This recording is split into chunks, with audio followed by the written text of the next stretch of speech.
with the American live-action remake Ghost in the Shell coming out soon, I figured, hey, why the hell not just go ahead and watch the original on Hulu? And I did. And you know what? It might be a little better than I had recalled the first time I saw it, where it felt like it made such little sense. And I still have some issues with this, mostly in the nomenclature. You know, for example, the title, Ghost in the Shell. What the hell's a ghost? I feel like it's never really explained. They talk about it being like a soul or a brain. How there's a character, the Major. This is basically your lead. She has an artificial body. You know, this is going to be a Scarlett Johansson in the American movie. And she's a cyborg because I think she still has some brain tissue left. So that's how that's supposed to work. So, as the movie's going on, she works for this group, Section 9 government in Japan. There's a cyber terrorist that they're trying to track down. They can't seem to find this guy. He's elusive. Other organizations at work here. But the visuals are quite pleasing. This is from 1995. One of the last of the quality hand-drawn animes that don't have a bunch of computer elements in it that I think that you guys would actually find to be better than stuff from today, where it's too obvious they just phoned it in with the computer effects. Now, I think there's some charm to this. I think it looks better this way.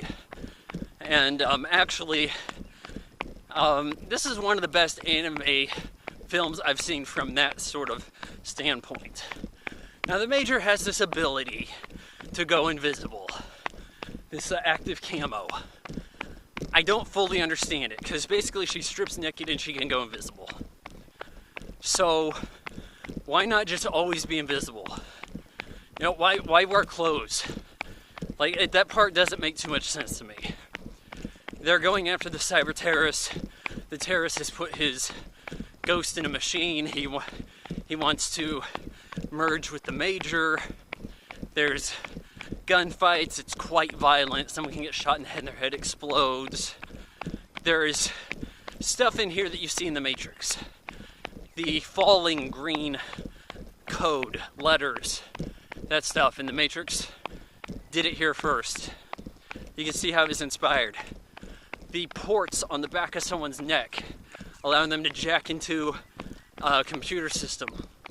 Sure, it doesn't take them to an alternate reality, but still, Matrix used that too. After this, 4 years later. Plenty of time to be inspired and steal, right? So, yeah. Visually, it looks fine. Story's a bit convoluted. I think that most of that is just going to be on your relationship with how these words all work and familiarity with the world. You know, I think it's Standalone Complex series came out about 10 years after this. You can see that ran on like a Cartoon Network, and that does some good in helping explain things. But even then, they had a sequel to this, which I have on DVD, that made hella no sense. I mean, hell, at the end of this movie, Major gets torn apart. I guess she's trying to dismantle this tank that the terrorist body was hiding underneath. So this tank is protecting him.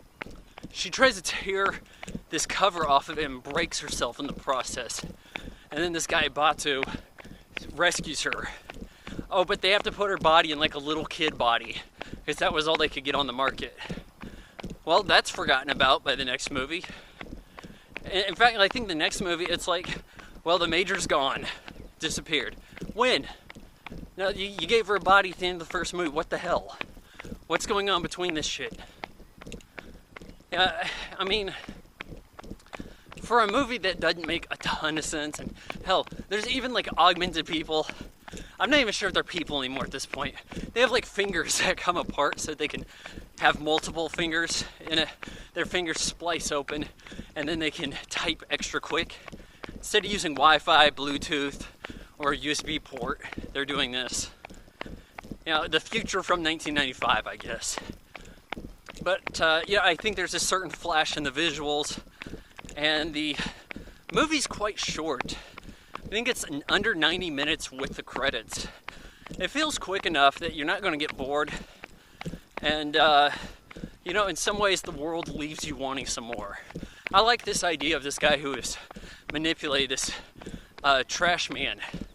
He thought that he was being taught how to hack into his wife, who I think he said he was cheating on her or something, or he was spying to see if she was cheating on him. But it turns out that this had nothing to do with his wife. He was actually hacking into an interpreter for an important statesman, and he had his memory hacked. Had no idea that he was never married, that he didn't have a kid, and the long-term side effects. That was a nice little thing to bring up. That was pretty interesting. Yeah, I give Ghost in the Shell 1995 3 out of 4 stars.